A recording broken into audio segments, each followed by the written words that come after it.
নদী রক্ত, হোক না পোষের বাধা, প্রস্তর শক্ত, বাংলাকে ভাগ করা যাবে না। लोगों को लेके हम कम करेंगे और लोगों को लेके हम कम करेंगे तो भी कामयाबी हम लोग सब हो सकता है।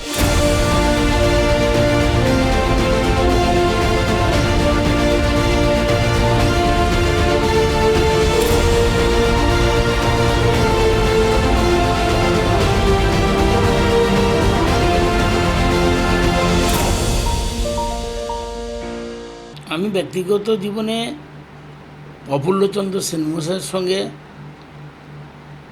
অনেকবার সম্পর্ক ছিল। আভা মাইতি ছিলেন, আমি সিদ্ধার্থ শঙ্কর রায় ওনার সঙ্গেও বহুবার যোগাযোগ করেছি।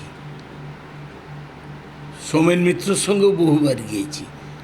মূল প্রশ্ন আমি ওনাদেরকে দেখেছি। আর আন্দোলন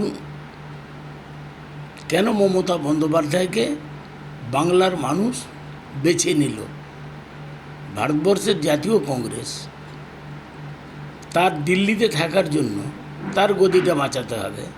বাংলাতে বামফ্রন্ট থাক, অ্যাডজাস্টমেন্ট চলছে, মানুষের জিভ কেটে নিচ্ছে, পা কেটে নিচ্ছে, কংগ্রেস করার অপরাধে ঘর জ্বালিয়ে দেওয়া হচ্ছে, পুকুরে বিষ ফেলে দেওয়া হচ্ছে, দুর্দান্তভাবে যে হিংসার তাণ্ডব চলছে। প্রতিবাদী কণ্ঠ হিসাবে মমতা বন্দ্যোপাধ্যায় প্রতিবাদ করছে। ভারতবর্ষের জাতীয় কংগ্রেসের নেতাদের কাছে বারবার চিৎকার করে বলছে বাংলার কংগ্রেসকে রক্ষা করতে হবে। যারা কংগ্রেস করত কর্ণপাত করেনি, তাই বাধ্য হয়ে মমতা বন্দ্যোপাধ্যায় নতুন দল করেছিলেন এবং আমিও তার সাক্ষী। ইনডোর আউটডোরে, আমি আউটডোরে মমতা বন্দ্যোপাধ্যায়ের মিটিংয়ে গিয়েছিলাম। মূল প্রশ্ন অস্বীকার করার উপায় নেই মার্ক্সবাদী কমিউনিস্ট পার্টির বিরুদ্ধে। যদি মমতা বন্দ্যোপাধ্যায়ের মতো নেত্রী বাংলায় না জন্মাতো, তাহলে সিপিএম যে কায়দায় চলছিল তার মানে 78% মানুষকে বাধ্য হতে হতো তালিবানের মতো সিপিএম করতে। সেই জায়গায় বাংলার মানুষ মুক্তির স্বাদ পেয়েছে মমতা বন্দ্যোপাধ্যায়ের লড়াই সংগ্রামের মধ্য দিয়ে। যে সংগ্রাম লড়াই অস্বীকার তো করার কোনো উপায় নেই। সিঙ্গুরে আমি সব দিনই ছিলাম এবং এই জেলার প্রেসিডেন্ট মহিলার আমার স্ত্রী শিখা মাইতি ও সব দিন ছিল। শুধু তাই নয়, নন্দীগ্রাম আন্দোলনের ভারতবর্ষের দিকপাল যারা সমস্ত আইএস আইপিএস থেকে আরম্ভ করে রাজনীতিবিদরা বহু মানুষ এসেছে। আমি তো মমতা বন্দ্যোপাধ্যায় আমাদের নেত্রী, উনি যতবার আছেন প্রত্যেকবারই ছিলাম এবং সব আন্দোলনে আমি অংশগ্রহণ করেছি। সবচেয়ে বড় কথা, আজকে আমি অকপটে টিভির সামনে বলি, প্রথম যখন নন্দীগ্রামের মানুষদের নিয়ে বসে একটা ভাঙা অন্ধকার সিনেমা হলে বসা হয়েছিল, নন্দীগ্রামের মানুষ সাক্ষী, আমাকে প্রথম বক্তব্য রাখতে বলছিল। মোমবাতি জেলে মিটিং হচ্ছে, সে আবার কটায়? সকাল 10:30টায়। তারপরে অন্ধকার ঘরে এত ভয় লুকিয়ে আমাদের মিটিং করতে হচ্ছে। সেখানে আমি কিন্তু পরিষ্কারভাবে বলেছিলাম, আপনারা যদি আজ শপথ নিতে পারেন আল্লাহর নামে, ভগবানের নামে, হিন্দু মুসলিম ভাইরা, যে লক্ষণ শেঠের কোটি কোটি টাকার কাছে, লক্ষণ শেঠের চাকরির কাছে, লক্ষণ শেঠের ভীতি প্রদর্শনের কাছে যদি মাথা না নামান, আমার 100% বিশ্বাস বামফ্রন্টের বুদ্ধদেব ভট্টাচার্য কেন গোটা ভারতবর্ষের সিপিএম এসে গেলেও নন্দীগ্রাম আন্দোলন রুখতে পারবেনি। স্মৃতি মনে পড়ে মমতা বন্দ্যোপাধ্যায় এই রাস্তায়, তমলুকের এই রাস্তায় হসপিটাল মোড়ে যখন ভয়াবহ অবস্থা নন্দীগ্রামের হয়েছিল, রাজ্যপাল বলেছিলেন তখন হাড় হিম করা ঘটনা, বিমানবন্দরে নেমেই মমতা বন্দ্যোপাধ্যায়, রাজ্যপালও এসেছিলেন, আমিও সঙ্গে ছিলাম। মমতা বন্দ্যোপাধ্যায় এক কাপড়ে এলেন। সে বহু লড়াই, কোলাঘাটে তো আটকেই দিল। আমি এখান থেকে 4টার মতো মানুষ নিয়ে যাব বলে নেত্রীকে অনুরোধ করলাম, বলল না, আসার দরকার নেই, আমি গেস্ট হাউসে আছি। তারপর নেত্রী এসেই হসপিটালে গিয়ে তারপর নন্দীগ্রাম যাবে, আমরাও নন্দীগ্রামে সঙ্গে গেলাম। যে অত্যাচার, যেভাবে ভীতি প্রদর্শন, যেমন মনে হচ্ছে, ঠিক আমার আজকে মনে পড়ছে, গোর্খাল্যান্ডের ওপর দাঁড়িয়ে যখন বলেছিলেন মমতা বন্দ্যোপাধ্যায় যে আমার মৃত্যু হলেও আমি বাংলাকে ভাগ হতে দেবো না, সেদিন কিন্তু অস্বীকার করার উপায় নেই। একটা বিরাট, গোটা পশ্চিমবঙ্গ কেন ভারতবর্ষের মানুষ লক্ষ্য করছে যে কত বড় বুকের পাটা নিয়ে নেত্রী মমতা বন্দ্যোপাধ্যায় গোর্খাল্যান্ডের উপর দাঁড়িয়ে বলছে আমার মৃত্যু হলেও আমি বাংলাকে ভাগ হতে দেবো না। ঠিক সেই রকম ঘটনা নন্দীগ্রামে নেত্রী যাচ্ছেন, যে কোনো মুহূর্তে প্রাণনাশ হবে, যে কোনো মুহূর্তে মৃত্যু হতে পারে, যে কোনো মুহূর্তে একটা বিরাট ঘটনা ঘটে যাবে। রুখার তো কে আছে, পুলিশ তার দাসে পরিণত হয়ে গেল। এই রকম একটা অবস্থায় আমার খুব মনে পড়ে, সত্য সাধন বাবু ছিলেন এসপি, আমি 20-25 জনকে নিয়ে ওনার ঘরে ঢুকলাম। ঢুকে খালি একটা কথা বলেছিলাম, উনি প্রথমেই বলছেন চা খাবে না, বলে চাটা খাওয়ার জন্য আসিনি, আমি একটা কথা বলতে আসছি।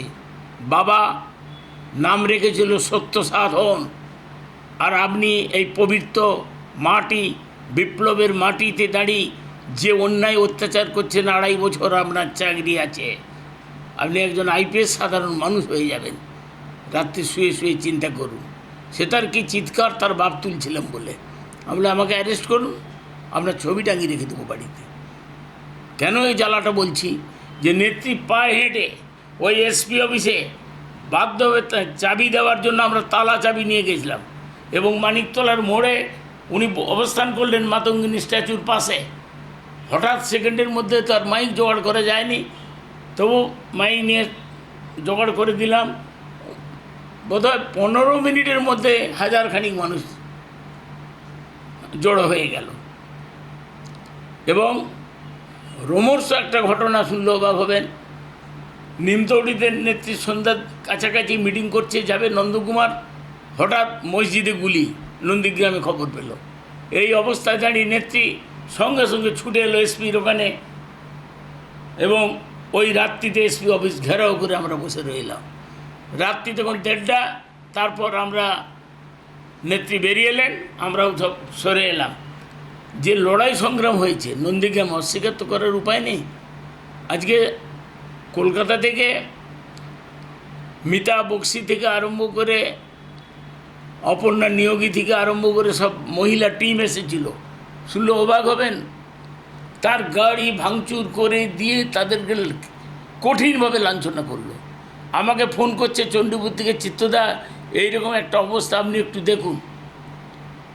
আমি নিজে পার্সোনালি গেলাম, গিয়ে ওদেরকে রেস্কিউ করে, ওখানকার যারা নেতৃত্ব আছে ওদেরকে নিয়ে ওদিকে রেস্কিউ করে আনলাম। না, আমার তমলুকে এসেছে 5-6 বার। ওই রাত্রিতে এসেছিলেন, তখন বোধহয় ওনার অপারেশন ছিল, নিচুতলায় থাকা রাখতে হবে, অসুবিধা অনেক রকম আছে, তাতেই পাশেই ছিলেন এখানে। তখন তো ওনার শরীরও খুব একটা ভালো ছিল না, তার জন্য নতুন করাতে যেদিন এই রাত্রিতে এলেন, সে ঘটনাটা এক কাপড়েই চলে আসছে। শাড়ি, টুথপেস্ট থেকে আরম্ভ করে কলগেট সব কিছু দিলাম, খাওয়া দাওয়া, ওই সিদ্ধ ঝোল, পিঁপে, সন্নাটাটা আর মাছ দিয়ে হালকা একটা ঝোল, ভাত আর বড়ি ভাজা ছিল বাড়ির বড়ি। এবং মেদিনীপুর জেলায় যতবার এসেছেন উনি, প্রতিবারেই শিখা মাইতে আমার মিসেস রান্না করে নিয়ে যেত, উনি খেতেন। সবচেয়ে এর আগেরও কথা বলি, যখন ওনার সেই মাথা ফাটিয়ে দিয়েছিল কলকাতার রাজপথে বাদশাহ আলম, নার্সিংহোমে ছিল, তখন এখান থেকে আমি ছানা করে নিয়ে আমি শিখাবাইতে দেখা করতে গেলাম। গেটে নার্সটা বললো কোনো রকম খাবার তো যাওয়া পরের কোথাও দেখাও হবে না, কিচ্ছু না। আমি ছোট্ট একটা কাগজে লিখে নাম দিয়ে ওদেরকে পাঠালাম। অদ্ভুত ধরনের 2জন নার্স উপর থেকে নেমে এসে লিফটে বলে আসুন কি আছে কি, তারপরে ছানা নিয়ে গেছিলাম। আর সবচেয়ে বড় কথা, ওনার যে নির্লোভী একজন নেতা, তার যে লড়াই, এবং প্রত্যেকটা লড়াইয়ের উপরে নেতায়ের ঘটনার সঙ্গে সঙ্গে উনি ছুটে গেলেন নেতায়, আমিও তার সঙ্গী ছিলাম। এই যে লড়াই সংগ্রাম সিঙ্গুর থেকে আরম্ভ হলো, নন্দীগ্রাম থেকে আরম্ভ করে নেতায়ে বহু নেতৃত্ব আমি দেখেছি। উনি যে অবস্থানটা করেছিলেন কীটা বলছিলেন যে 3 ফসলি জমি বাদ দিয়ে ডানলপের কাছে বহু জায়গা পড়ে আছে, সেখানে ইন্ডাস্ট্রি হোক না। যেসব জায়গাগুলো পতিত পড়েছে তার উপর ইন্ডাস্ট্রি হোক, ইন্ডাস্ট্রির তো বাধা নেই। কিন্তু এই সোনার মাটি বলা যায় সিঙ্গুরে, সেই জায়গাটায় ওনার প্রতিবাদ ছিল। যেমন সিঙ্গুরের ঘটনাটাই বলি, মানুষের যে উদ্দীপনা ছিল যে সিঙ্গুর তো একটা জায়গা, তাহলে গোটা বাংলার মানুষের উদ্দীপনা কেন? কেন নেতৃভাষের হাজার হাজার মানুষ এসে হাজির হয়েছিল? তার একমাত্র কারণ ছিল তার প্রতি যে সহানুভূতি, যে কৃষকদের বিরুদ্ধে যে মার্ক্সবাদী কমিউনিস্ট পার্টি ক্ষমতার জোরে দাম্ভিকতায় পুলিশ দিয়ে যে অধিকার হরণ করে নিতে চেয়েছিল আর কৃষকরা রাজি ছিল না, সেই জায়গায় কৃষক আন্দোলনের ভারতবর্ষে কিন্তু উনি পথ দেখিয়েছেন, অস্বীকার করার উপায় নেই। এবং এই যে কৃষি আন্দোলন, নন্দীগ্রামের জায়গা রক্ষা করার জন্য নন্দীগ্রামের আন্দোলন কিন্তু গোটা বিশ্বের কাছে ইতিহাস হয়ে থাকবে হাজার হাজার বছর। কৃষক আন্দোলন কেমন করে হয় সেই আন্দোলন উনি প্রমাণ করে দিয়েছেন গোটা ভারতবর্ষ এবং বিশ্বের কাছে, যে মানুষের ইচ্ছার বিরুদ্ধে কোনো সরকার বুলডোজার দিয়ে গুলি করে তার স্বার্থসিদ্ধি করতে পারে না। এটাই সবচেয়ে বড় জিনিস। এবং নেত্রীর প্রতি মুহূর্তে যেখানে, আমি কেন পশ্চিম মিদনাপুরে চমকাই তোলার ঘটনা যদি শুনেন চমকে যাবেন। বৃষ্টি হচ্ছে, ভিজের মধ্যে লাখো মানুষের সমাবেশ। বর্বর সিপিএম মানে কী অত্যাচার! আমরা যারা বাসে মাইক নিয়ে গেছি সব মাইক ছাড়িয়ে নিয়েছে, ইট মারতিছে সমস্ত বাসে ভেঙে, আর্তনাদ, সে কি বিভৎস সে দৃশ্য ভাবা যায়নি। আমরা বাঁচবো কি মরবো এটা ভাবতে পারিনি। কর্মীদেরকে নিয়ে গেছি, তাদেরকে আনতে পারবো কিনা চমকাই তোলার ইতিহাস রোমর্ষ ছিল। ইট বাবুরা ইট আর পাথর সব বস্তায় করে নিয়ে রাখছে, আমরা যখন গাড়িতে আসতে সব গাড়ি ভেঙে নজ করে দিয়েছে। সেই জায়গাতেও দাঁড়িয়ে মমতা বন্দ্যোপাধ্যায় কিন্তু নিজে চলে আসেনি কনভয় নিয়ে, শেষ অবধি কর্মীরা যতক্ষণ না বাড়ি ফিরছে খোঁজ খবর নেওয়ার পর উনি সভাস্থল ছেড়েছে বর্ষায় ভিজেও। এটা একটা দিক আমরা দেখলাম। আমি তো নেতার কথা বলছিলাম, আপনি যে দৃশ্যটা যদি দেখেন সে দৃশ্য সত্যি উপলব্ধি মানুষ ভাবতে পারে না যে এত নোংরা কাজ করছিল মার্ক্সবাদী কমিউনিস্ট পার্টির নেতারা। বড় বড় কথা বলে মেয়েদিককে বাধ্য করেছিল বাবুদের ক্যাম্পে থাকতে হবে অনিচ্ছার সাথে, আগেকার জমিদারদের পছন্দ মতো যেমন ঘটনা, কি আর বলবো।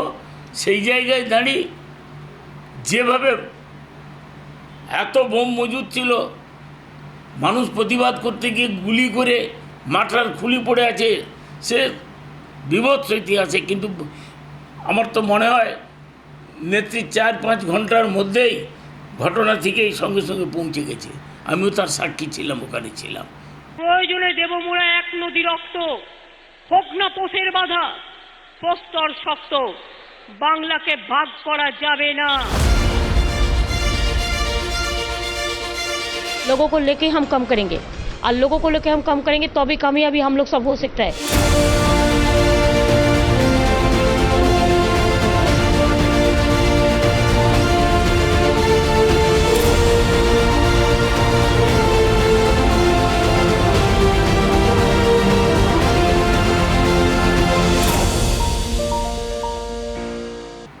প্রত্যেকটা আন্দোলনে কোনো নেতাকে আমি আমার জ্ঞানে দেখি না,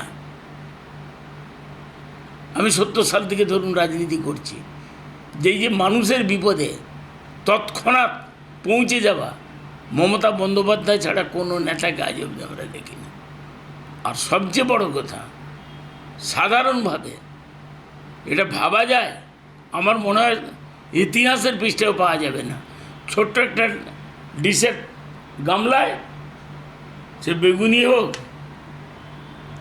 সিঙ্গড়া হোক, সে কর্মী থেকে নেতা থেকে একটা একটা নিয়ে খাওয়ানো একসঙ্গে।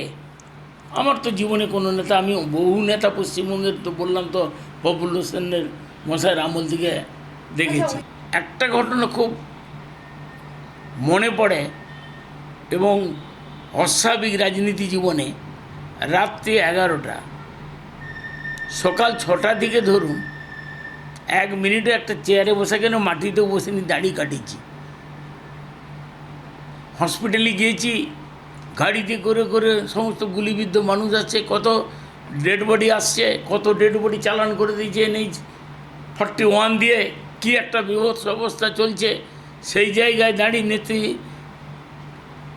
ছুটে গেলেন হসপিটালে, দেখে নন্দীগ্রাম আমরা ওদের পরিষেবা দেওয়া এবং ব্লাড ক্যাম্প সঙ্গে সঙ্গে করা আরম্ভ করলাম।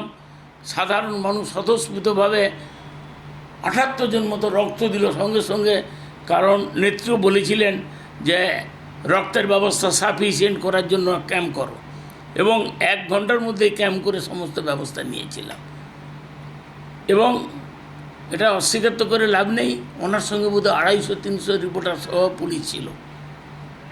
আমার কাছে খবর ছিল রাত্রি 10টা পর্যন্ত উনি কোনটায় থাকবেন এবং রাত্রিবাস করবেন।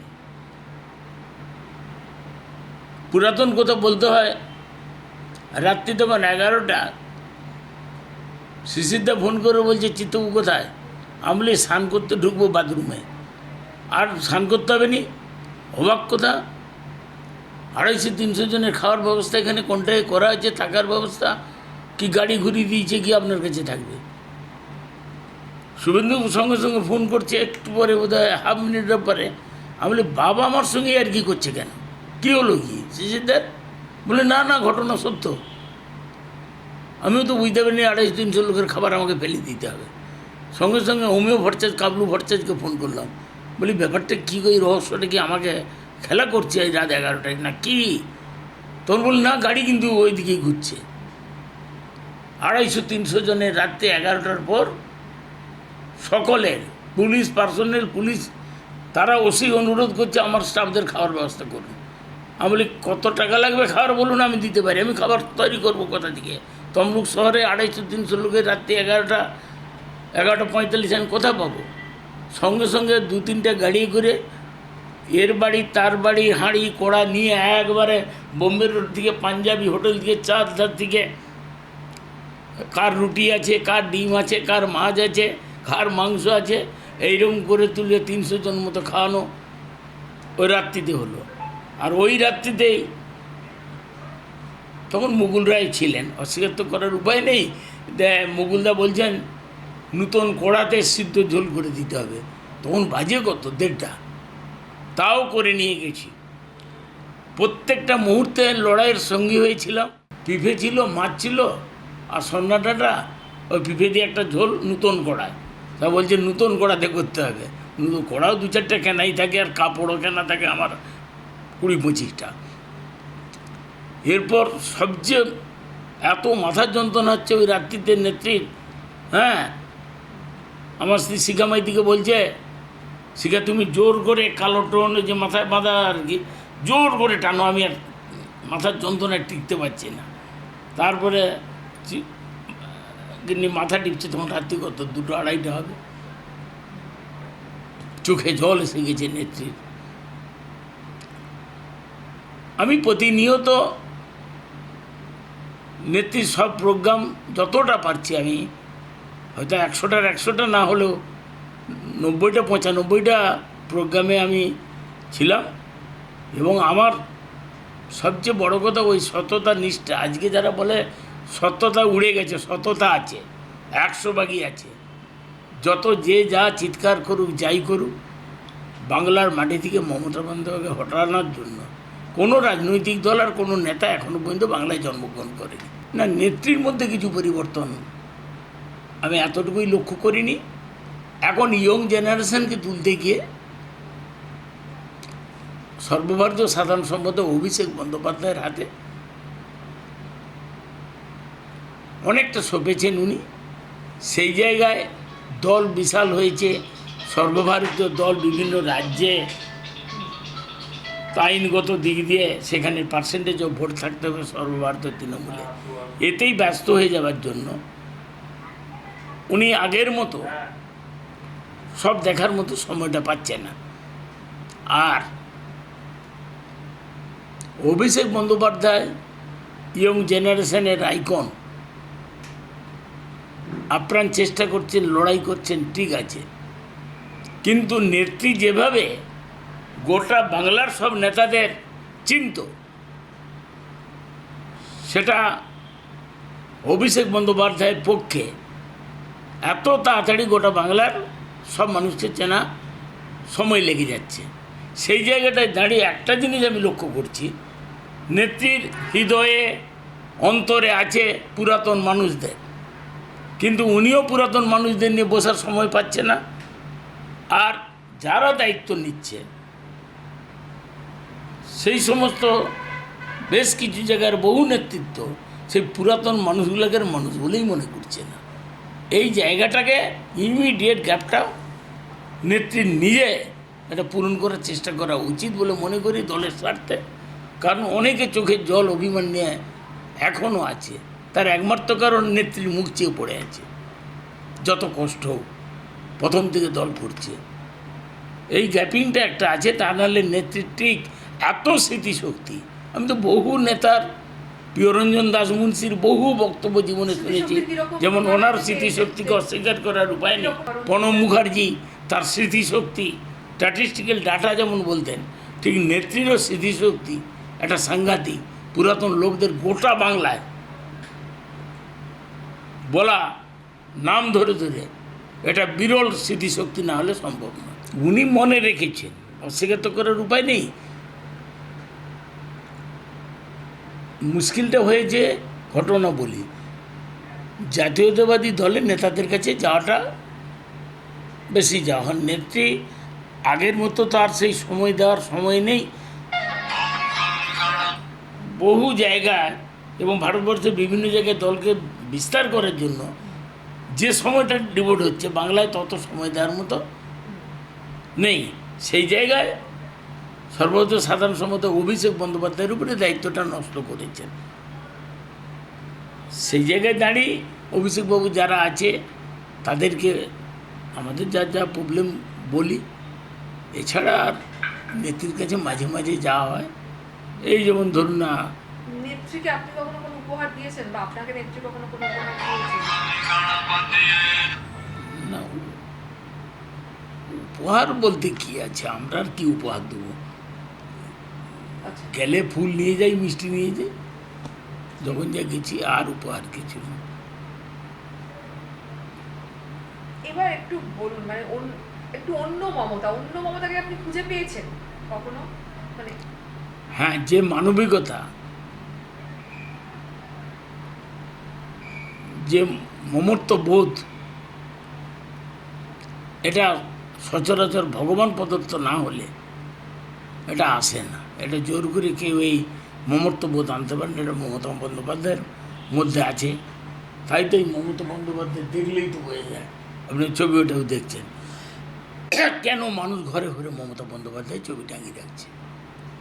এ তো জোর করে কিছু না, ভালোবাসা, আবেগ, লড়াইয়ের নেত্রী হিসাবে মানুষ চিহ্নিত করে রাখছে।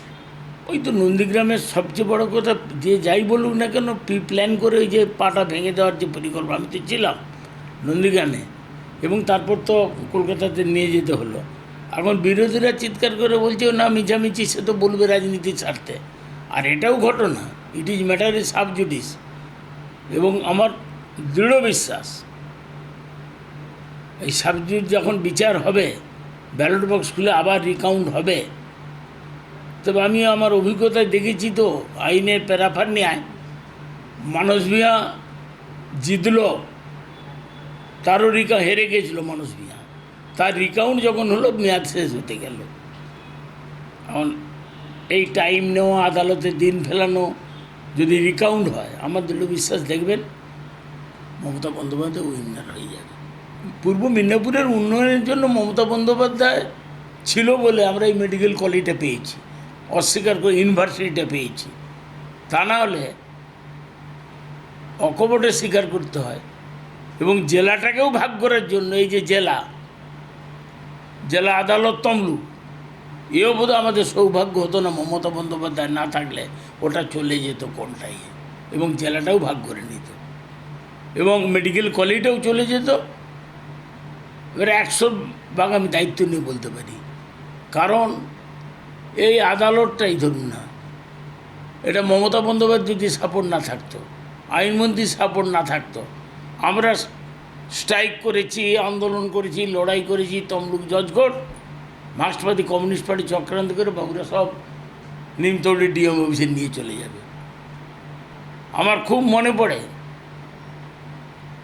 মলয় ঘটক মশাইয়ের কাছে আমি 10-12 জন লয়ার নিয়ে গিয়েছিলাম।